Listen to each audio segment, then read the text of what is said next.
Hello, everybody. I'm Dan Olds, joined by Brian Sparks, who is the director of the HBC Advisory Council. And you know what we're going to do? We're going to reveal the teams for the ISC 20 Student Cluster Competition. How you doing, Brian? I'm doing great, Dan. Thank you. Yeah, I mean, this competition is going to be a lot different than the previous ones, obviously, because of what's happening with ISC turning into a digital event based on the whole COVID-19 pandemic we're all facing. So this is going to be the first virtual cluster competition ever.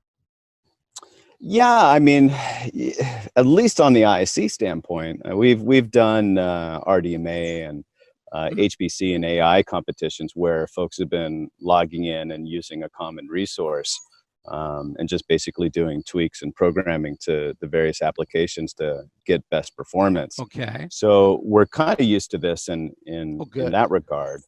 But for what we've always imagined student cluster competitions, whether they be the one for ISC or supercomputing or even ASC, this is going to be completely different for the students.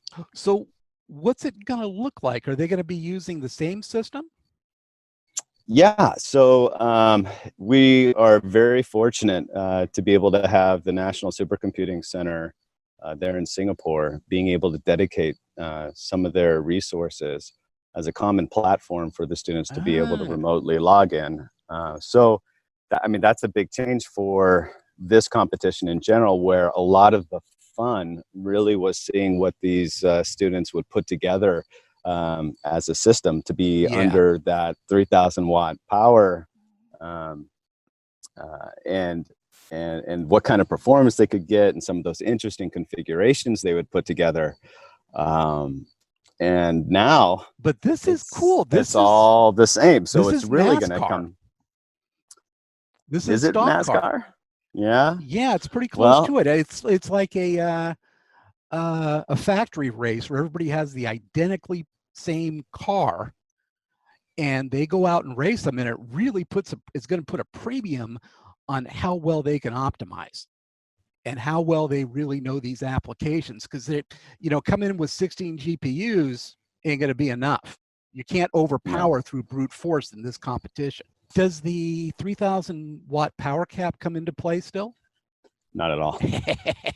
How big a box are they going to be running on?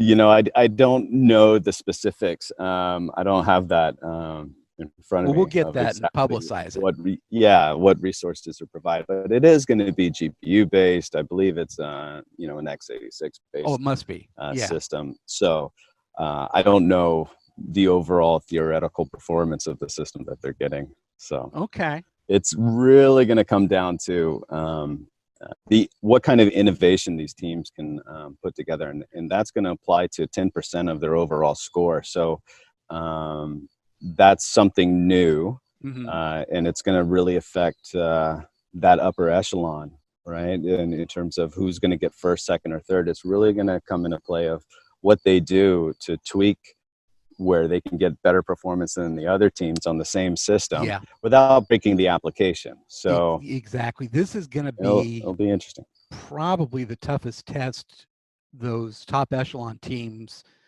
have ever had, because a lot of them, a lot of times they come in with more hardware than anybody else. Right. And level playing field, baby. Let's take a quick look at the teams before we go into them in detail. And we see some familiar faces here. I would say they're all fairly familiar, except we do have two new countries and participating in terms of Lithuania and Indonesia. And the universities there, Telkom University from Indonesia and Vilnius University from Lithuania. Those are new. So that's going to be exciting to see what happens with them, because we just don't have any previous knowledge on these teams. The Western Hemisphere, not repped? The hell? This is the first time where no one in North America or in South America is participating in this competition.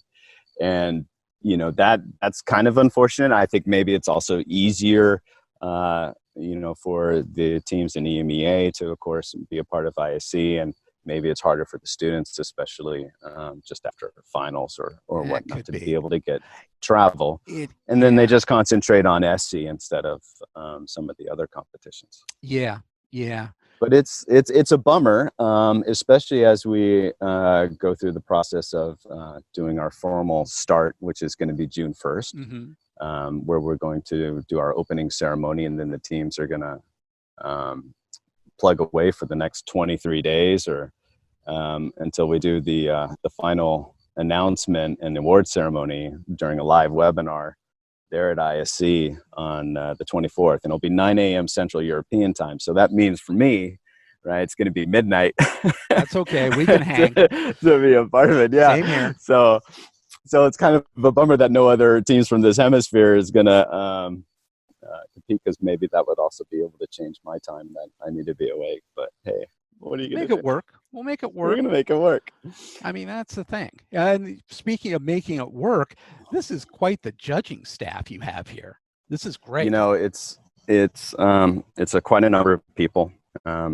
Definitely representing a large part of the ecosystem from the university standpoint, right? You have DK Panda, who's a longtime veteran of HPC. First-time judge as well. First-time judge, but I mean, he's been a mentor for obviously a lot of students throughout his career. And I think this is probably a real perfect position for him as a judge, to kind of see all these other students that aren't necessarily in his control. Yeah. And see the capabilities of what they're doing. And obviously, you have folks that are in the the vendor community, whether it's NVIDIA, AMD, and ARM. But most of the time, we're trying to just get the other supercomputing the labs. The labs to be involved. I mean, Hussein Haraki from CSCS has been a longtime judge. He's not a judge this year because he's coaching. He is lashing them up and down the mountains there while he rides along in a funicular.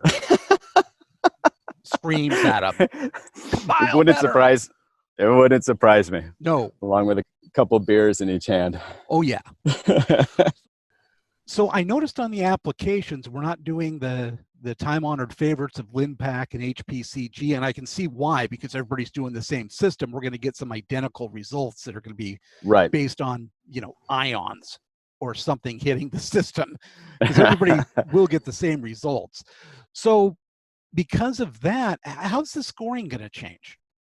So, obviously we're asking folks to really dig deep into the code and be able to tune in as much as possible to be able to have a better performance than other teams.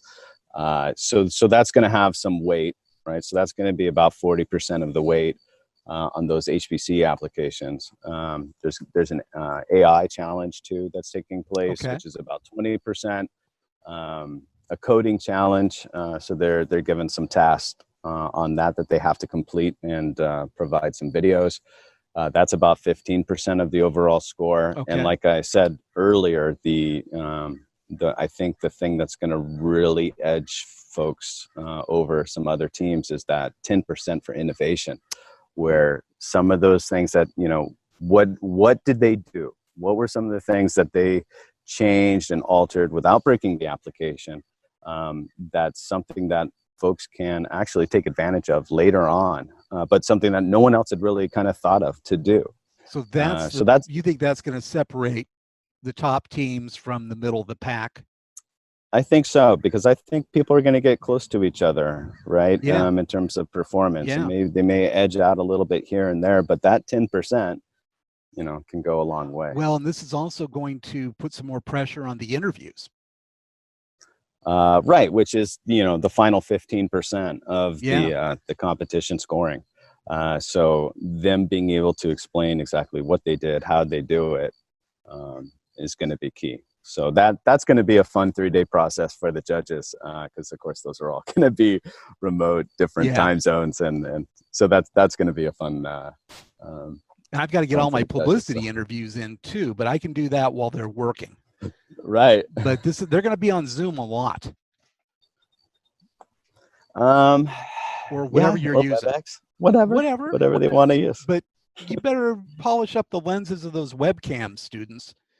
Yeah, for sure. It's going to get all the grease off. It's get the grease off, get the Cheeto the Cheetos. yeah, because it's going to be you're going to be doing a lot of video, but right. It's all part of the challenge. So yes, it is. Let's dive in and let's start talking about these teams. Let's kick it around a little, chew the fat, sure. See who we think, who we like. First one up, returning champion, CHPC from South Africa. I mean, I think we're probably going alphabetical order here, but what a way to start, right? What a powerhouse. This team. They just from the get-go, when they first started out about 7 years ago, they won gold. They shocked the world. They shocked the world.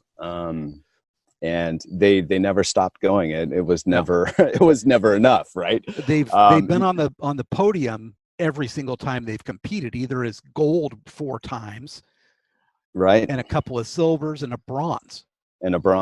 Right? They never got the LINPAC. Never, award, but you know what? And they never wanted and they it. never had a fan favorite. No, they never wanted it. Yeah. No, I mean, it's them and Tsinghua have always said, LINPAC, we don't care.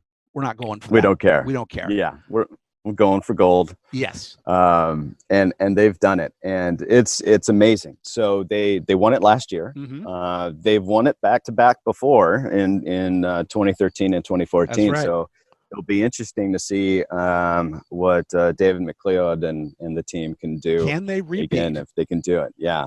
You don't see many teams or any teams working harder than they are. No, and they, as you and I have both been in South Africa during their competition, where they wind 10 teams down into the one that they're going to use for ISC. So you take that, and boy, Happy over there. Oh, Happy has done a fantastic job. I've got video and interviews from that last competition I'm going to be posting now that we know who the ISC team is and everything. Right. But it was an astounding event again last year. Now, speaking of a team that kind of gives me that same feel, next one up, ETH Zurich. As a newbie team, they did pretty well with a bronze medal in LINPAC last year. I mean, they're just joining, and maybe Hussein, right, who we talked about earlier, has a little bit of extra insight to be able to provide some guidance to them in terms of how things work. But to come in third and to win LINPAC, it's quite amazing. And look who their coach is this year. Torsten who would Hoefler. that be? Yes, the tour Torsten. man. I don't know if he's going to push Hussein out of the way. And no, I think it's both of them. Back. But I know it'll be both of them. But who's going to take the bigger lead? I think that's going to be quite amazing for both of them to be able to have these, to be able to train these students, and what mentors. Oh yeah, no, you can't beat that. No, not at all. Next up, we've got EPCC, Edinburgh Parallel Computing Center, another veteran team, 5 years. Yeah, for 5 years. They had a little bit of a gap there, so they haven't been around the entire time. But they got bronze early on in 2013. They seem to always be really strong with LINPAC, and even received the award in 2014. They've been running some liquid-cooled gear lately too. Have they? Yeah, which should give them an advantage for making a LINPAC run. Well, not this year, right? No, it didn't happen. Yeah. So I think what's been interesting about EPCC in general is they always have graduate students. Yes. So unlike a lot of the other teams that it's all undergrad and even some high school students, they always come with graduate students. And of course, as part of the team rules, they have to drop their team by one. So they have a reduced number of people that help on their team, but their advisor, Xu Gao, has been involved the entire time. Yes. So she's very familiar with this competition, and we'll see what happens now. Anytime I always think of EPCC, I always think of those configurations and just them trying to really push for LINPAC. Yeah. So we'll see what they do this year. See what they bring to the table. Change. Right. Now, next one up is a serious competitor, Friedrich-Alexander University, FAU. They've been at ISC a couple of times, but they've been at other competitions. I think this is their 9th or 10th competition overall. Well, again, you know, you talk about teams that go for LINPAC, and they did 2 years at ISC, and both years that they were there, they won LINPAC. Yeah. Right. And that was that, you know, they missed last year. They're coming back this year again, and now we don't have LINPAC. How are these teams that usually shot for that are going to really do during this competition? It's going to be very interesting to see. Yeah. But one of the things that they now, you know, I mean, we talk about having the supercomputing center there in Singapore providing one of their clusters. These folks are able to take advantage of the clusters there at FAU and run some benchmarking and tests on applications. They're already doing that with their own top 500 system there at RRZE. So that may play really a good role for them in terms of being able to move that experience over to then the other cluster. So I don't know. We'll see what happens. Yeah, but you're right. I mean, they're LINPAC jockeys. Let's see what they do with the rest of the applications. Now there's no LINPAC. Another one that's just coming up that has been around is become a veteran team, kind of stealthy, I guess. That's University of Hamburg.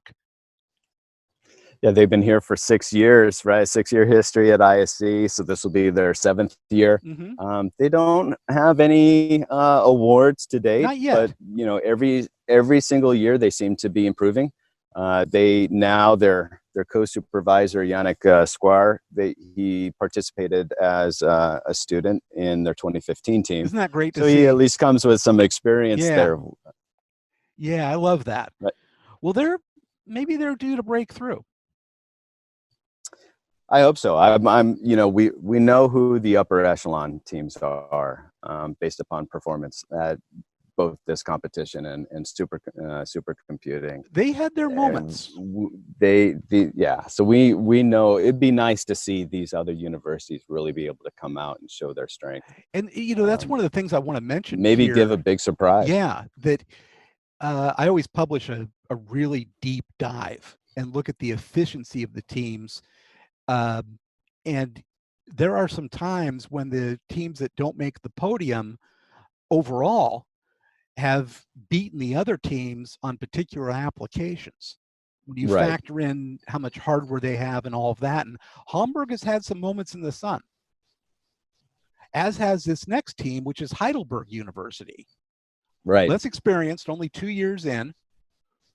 But they, you know, their claim to fame is they were the best team from the coming out of the EU. Nice. Right. So unfortunately not coming out of with a trophy, but at least knowing where they fell with the rest of the rankings from those teams in the EU, they were pretty happy about that. And they're going to use infrared cameras to hit hotspots.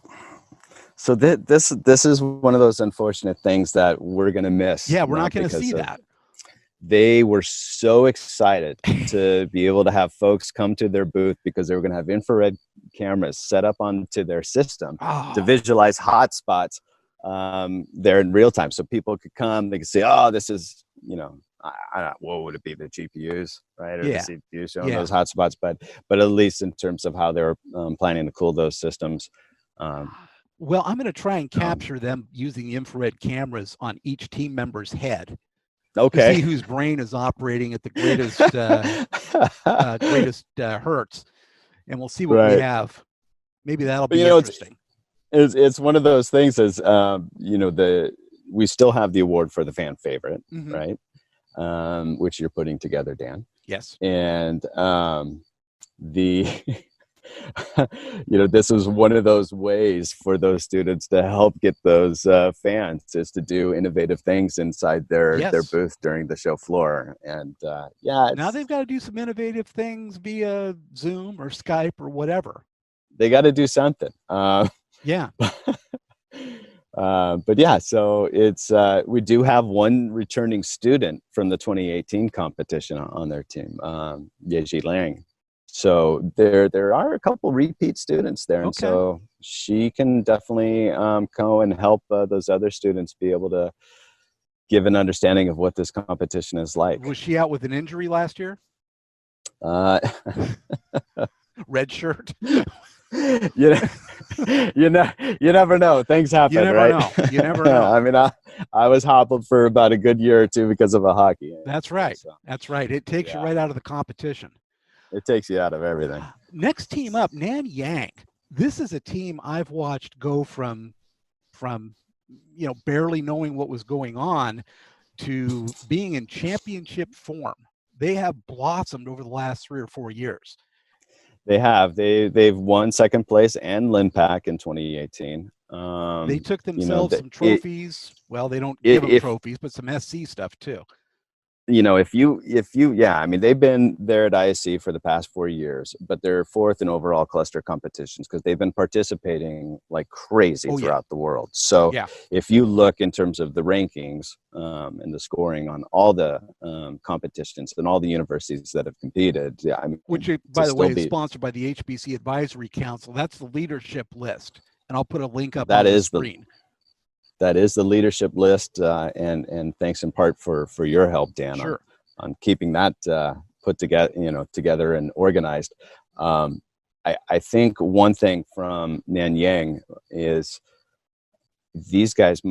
I'm not going to say. Well, okay, I'm going to say they might have an advantage that the fact that they're sponsored by NSCC. So they're running on the gear already. They have firsthand knowledge of the cluster already, so maybe this might help them. A little bit. I don't know. We'll see. But it's a little bit of a home court. It is a home court advantage for them. Yes. So I find that very interesting to see what's going to happen throughout the competition and how this plays out. But yeah, you always want to bet on the home team. So if you want to start doing some gambling on this, Dan, betting pools, some betting pools, put that up. The odds start really changing here with those guys. This next team, National Cheng Kung University, do not sleep on this team. I'm telling you, last year, first time in, they had a huge budget constraint. They ended up with essentially 2 workstations. With consumer GPUs. Right. So they had they have had a lot of learning lessons. They won the fan favorite last year, and I think a lot of that was due because of all the challenges that they faced. Oh yeah. But Dr. Chi Sui Liang, he shared some of this experience and things that he's learned over the past couple competitions over the past few years with the opening of our HPC AI APAC competition that we're holding that goes on throughout the year. Mm-hmm. So he was kind of sharing his learning lessons, and it was interesting to see kind of some of the things that were going wrong and why. Yeah. And so it's been interesting to see how these folks have been able to overcome these challenges. And be still so excited for future competitions. But Brian, they did well on the apps that would run on their system, which again, 2 workstations wired together, right? Mm-hmm. They did better efficiency-wise than I think they were number 1 or number 2 on at least 2 or 3 of the applications, which was incredible. I was shocked to find that out, and I want to see how they can perform on real hardware. Right. Yeah. So now they no longer, again, the fun is gone. Part of scrambling for systems and leveling stuff. The playing field. You leveled the playing field. So yeah, it'll be interesting to see what the students can do now. Next up, we have a new team, Telkom University. Right. So they're coming from Indonesia. This is their first time at ISC, but they've been around for a while. Both at ASC and SEC. So they've been around for 4 years in a row. They've had 3 people that have participated in competitions before. So they come in, you know, half their team already knowledgeable of how these competitions work. That'll help. They had kind of a rocky start. Can you explain? Yes, their start was rocky. They had some problems come up with hardware, with software, with not being able to turn in some results and things in their first couple of outings. So let's hope that they're pulling it together. And again, this is another place. I'm assuming you're talking about what happened last year at supercomputing. Yeah. And but I love that they're recovering from that and they're coming back in. Yeah, that is what gamers do, and they're gamers. So welcome to the ISC competition, Telecom University. Now we go from the newbie to the team that is without a doubt the Michael Jordan of student cluster competitions. Tsinghua University, a beast. You know, I'm glad this team wasn't second on our list after CHPC in terms of talking about, because it just wouldn't be fair. Because these guys definitely are the big boys when it comes to student cluster competitions. Oh yeah. The number of victories they've had in all the competitions worldwide is just astounding. You know, for ISC alone, they've had 4 gold and 3 silver. So if I think it's, you know, if I want to say who, you know, the CHPC has got 4 gold, right? So I think between the two of them, you know, maybe they'll edge out finally of who's got the most gold, unless some of these other teams can really break through. But I mean, well, they're such a heavy hitter. They are. They compete in pretty much every competition. Mm-hmm. They haven't missed one in years, so they have lots of experience. They keep their team together as well, and that's the difference from CHPC that has a new team every year. Right, and you know, this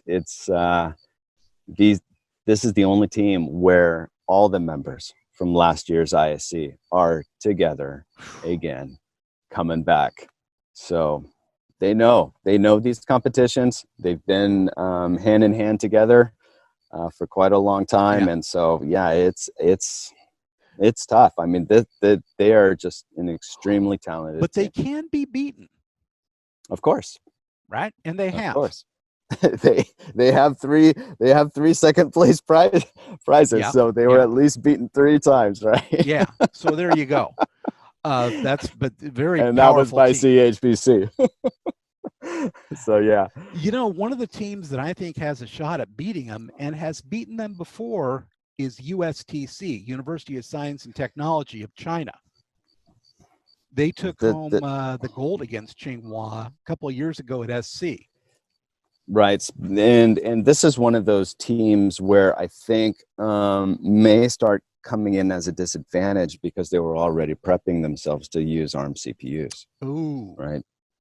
So they were going to be really unique this year because they were going to come in with a brand new ARM CPU from Huawei, the Kongpeng 920. So they wanted to kind of prove to the world, much like the BSC team, yes, right, or Catalonia UPC team, right. And in terms of talking about ARM and showing that it's powerful enough, they wanted to prove to the world that, hey, now based upon the 920 from Huawei, that now people can do it. Let me add another bummer on top of that. This is the first year that they'll be that ARM will have APIs for CUDA, allowing them to use GPUs.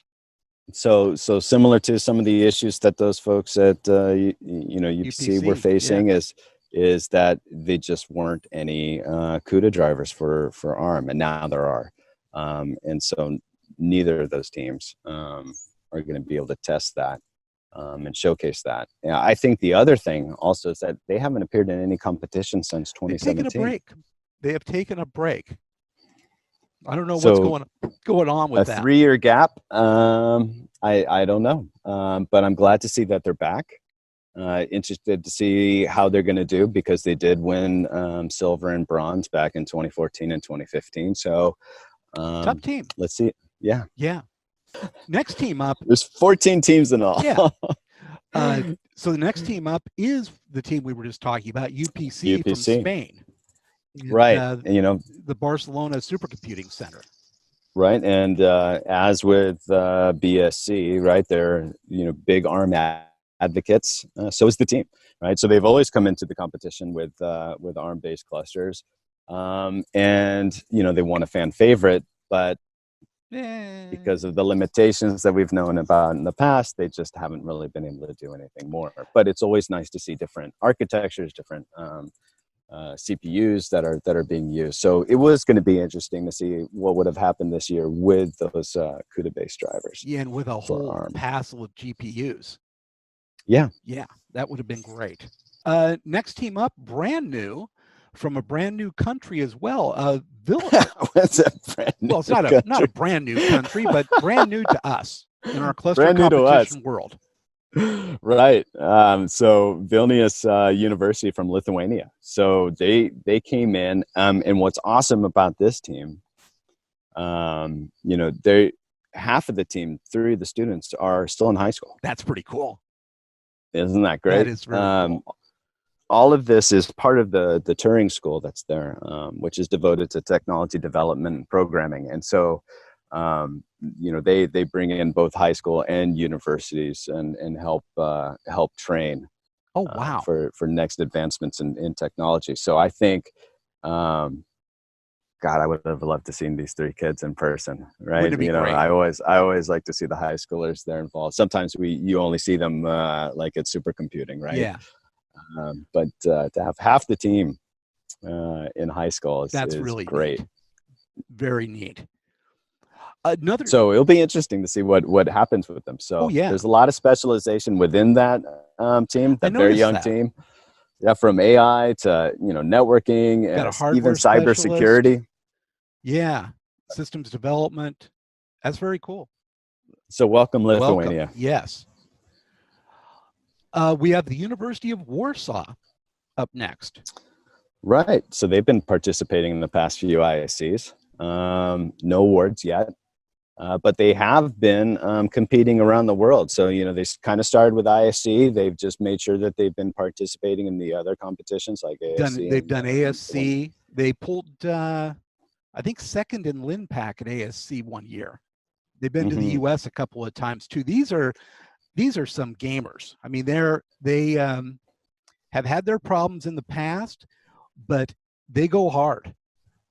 And they've always been really enthusiastic and just happy. Yes. You know, not to say like, oh, we're just happy to be here, but I mean, they're just full of energy, and you can see it in the past interviews that you've done with them that they're just so excited to be in this space, fun-loving, and to participate, and they're participating everywhere now. Yes. You know, they only started a couple years ago, but they're making sure they're involved throughout the world. Well, so they see it. I've spoken to the director of their university and of this effort, and they see this as a way to really help push their academic side, and to help develop these skills and inculcate it into the curriculum.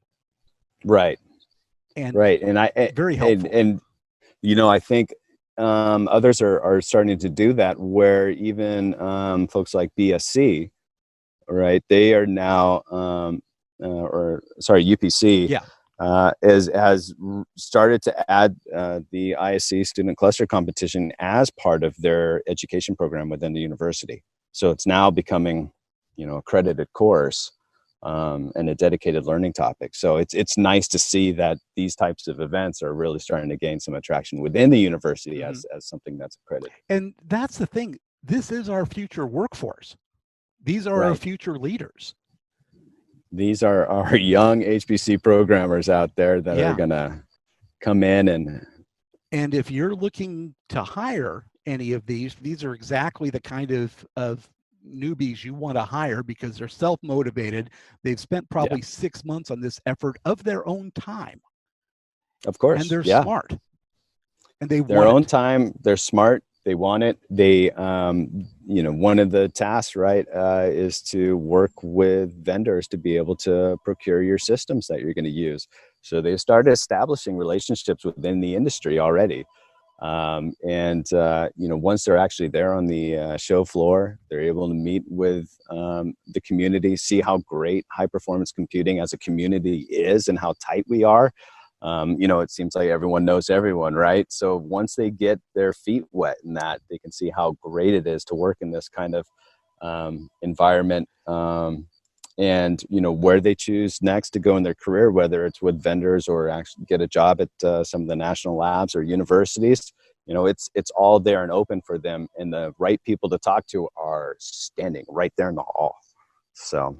Yeah, exactly. And one of the things that I'm doing on the cluster competition portal site is trying to get a job board going and also a resume bank, so that these kids can put their resumes in, and vendors or whoever has an entry-level internship, any kind of position, can put those positions in for the students, and that's all free. That's fantastic. So I'd love to get that going stronger. I think the only thing resume in there now is my sample resume, which is not all that good compared to these kids. Are you saying it's a sample resume or your resume, Dan? Little of both. Little bit of both. Yeah.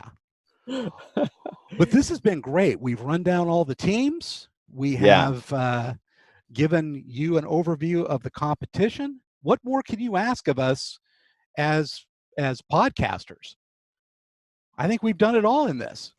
I think we've hit all the points. I look forward to being able to do the you know, the start of this beginning on June 1st. Yes. You know, it's a little different than obviously what we would have done in person, where we kind of have everyone running around the show to find their t-shirts around the show floor, and once they grab them, then they can go. We're gonna figure something out, but it's not gonna be the same. Well, real quick question: how is the order of who uses the system determined? It's a good question, one that I don't know. Okay, we need to come up with something innovative. Yeah. I'm thinking a random number generator. I think what we're going to try to do, Dan, is make it so that way every team has access at the most inconvenient of their time. So you've got that 2 a.m. to 4 a.m. slot. Right. So I think this might help the home team advantage that that Singapore has. That they was it Nanyang, that they can you know, they have to log in at 2 a.m. Yeah, that's good. That'll whittle down that advantage a little bit. Well, we'll get those details out. I unfortunately don't know those details. We'll get those details out. We'll cover that. I'm going to cover this competition like a grandma being covered in a warm quilt. So I'm going to be all over this, and we'll get all those a lot's going to out. happen during that time in between June 1st and when we close this out live. You know, it's 9 a.m. Central European time on the 24th. Makes it a little easier on me rather than trying to do it all in 3 days. I've got a bit more time, but we will be digging in. So stay tuned to this station to get all of your student cluster competition on this year for 2020. And Brian, thank you so much for the time and the video. You bet, Dan. And we will talk to you all very soon. Thank you. Thank you, everyone.